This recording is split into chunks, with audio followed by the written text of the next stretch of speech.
Guys, how are you guys doing? I hope you guys are doing good. Now, I have a question for what is playing out, what is happening in Gambia today. The question is, who killed the cops? I've been watching, I've been seeing news, seeing stories, seeing things on social media, and I cannot be able to fathom. Listen, this is confusing.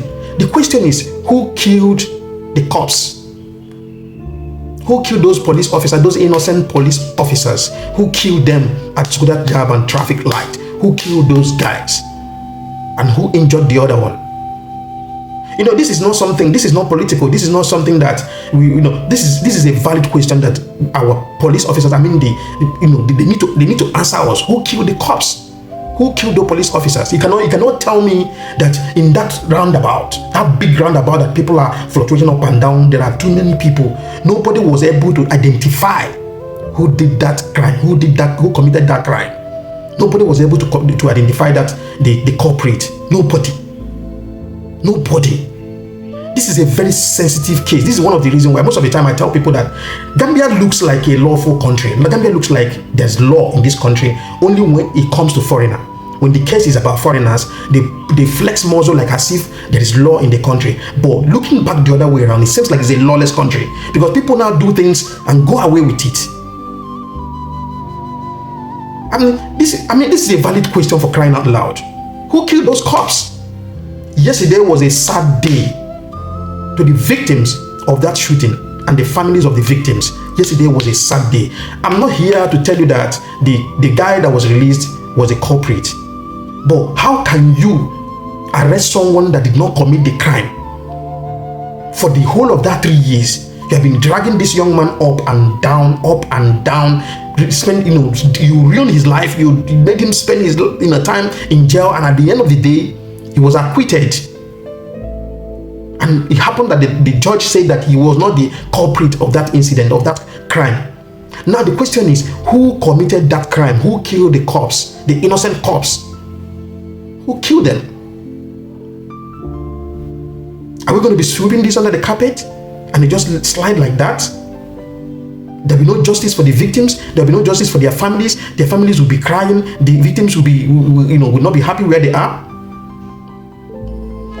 This is not the Gambia that we are dreaming for. To be honest, our kids are dreaming for.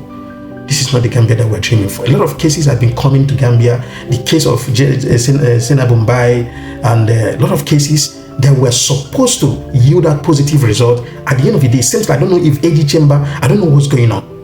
I don't really know what is going on.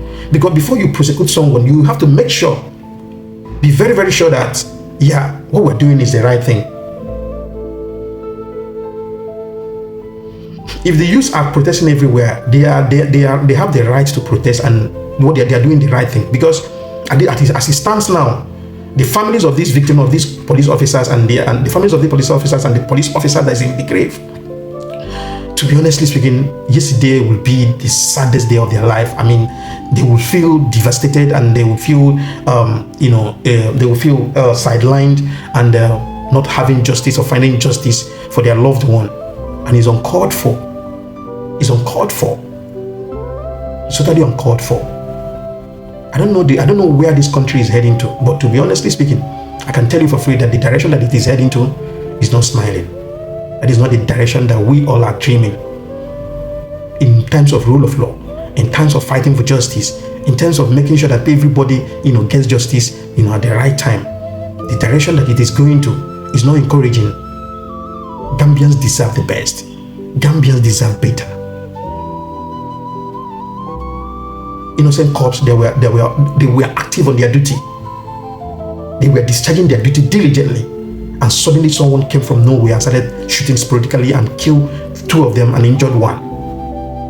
At the end of the day, they said they went and arrested someone else and put the person in jail and prosecute the person. At the end of the day, found out that the person is not the culprit of the incident. At the end of the day, now what are you going to be telling the victims, the family of the victims and the victims in the grave?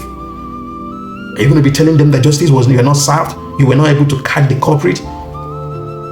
Or are you going to let this slide? Or do you want to use someone, innocent person, as a scapegoat? I don't understand, to be honest. I don't understand, to be honest. It seems like now everybody have to guard yourself in Gambia. If you're living in this country, you have to guard yourself, because it seems like if anything happens to you, you wouldn't find justice easily. It will be very difficult to find justice. Yeah, that's what I'm saying. It will be very, very difficult for you to find justice. That is the direction, that is what I'm seeing in the Gambia right now. So everybody just have to be careful, extremely careful. Extremely careful. Extremely careful. This is the height of it. I mean, it's uncalled for. I mean, I don't see, this is a very sensitive case that wouldn't even warrant anybody to arrest someone else just to use someone as a scapegoat.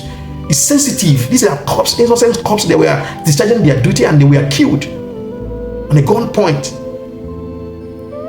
And the culprit, left the scene, and we were not able to arrest it. And we went and bring somebody else that did not commit the crime and prosecute the person, waste the person's 3 years. At the end of the day, nothing came out of it. What kind of signal are you sending out there? You're sending out the signal for Gambians to know that their lives are not even safe. But if anything happened to them on the street, that it is just, it will be a fairy tale and nothing will happen, nothing will come out of it. That is what we are seeing. That is what we are experiencing now.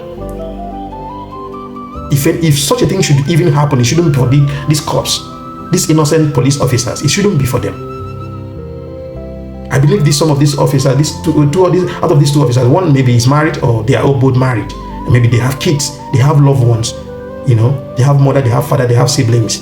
They have people that are, that they are fighting for, they are working for. At the end of the day, this is what you are paying them back. This is how someone that dedicated himself to serve his nation, this is what you are paying them with. This is uncalled for.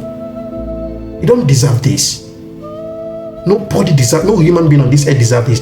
Everybody deserves fairness, equity, and justice. People don't deserve this, for crying out loud.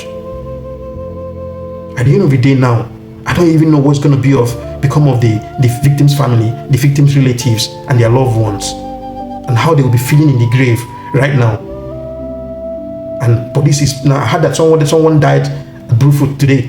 One old man died at Brufut today because of the tear gas that was sprayed on him. And another child was sprayed. A little baby was sprayed tear gas, and the baby is right now in the hospital. This is uncalled for. Thank you very much, and I'll see you guys in the next one.